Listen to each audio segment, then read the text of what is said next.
project we have is on piezoelectric energy harvesters. Piezoelectric devices are those devices that can convert mechanical energy into electrical energy.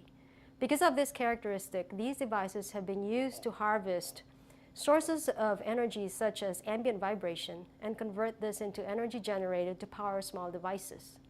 Such devices are already commercially available. However, those that are in the market tend to function at a much narrower frequency and at a lower efficiency than is useful for aerospace applications.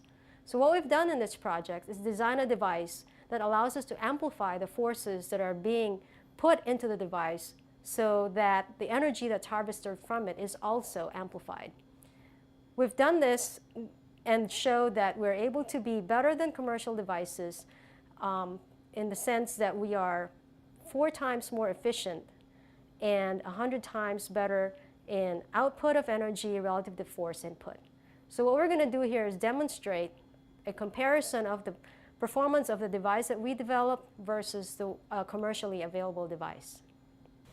When this truck turns on, it's going to vibrate so that it provides the force input to the piezoelectric device.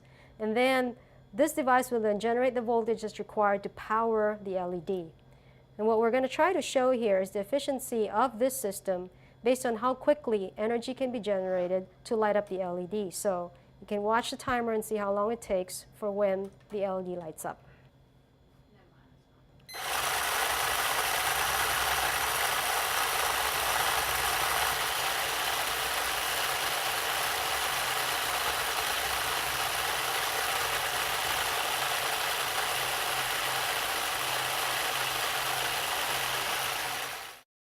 So what we're going to show here now is using the same setup as the one we use for the commercial device. So we're using the truck, which is vibrating at 23 hertz. That's the optimum frequency for the operation of the commercial device.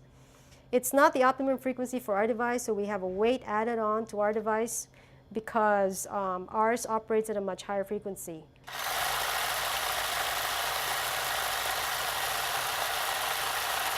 Okay, so I was done in 2 seconds. All right, what we're going to demonstrate now is the performance of the devices at their resonant frequency. And the resonant frequency is the optimum frequency at which they can operate.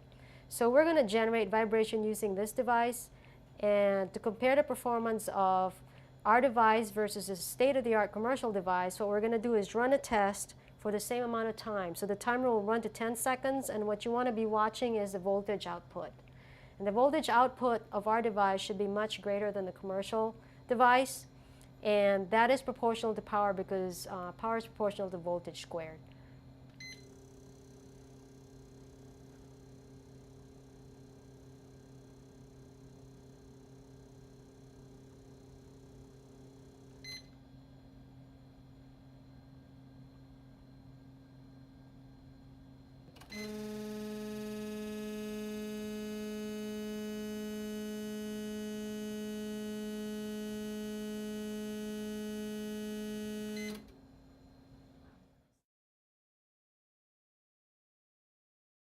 So another facet of this device is we do not require very high vibration frequencies in order to generate voltage.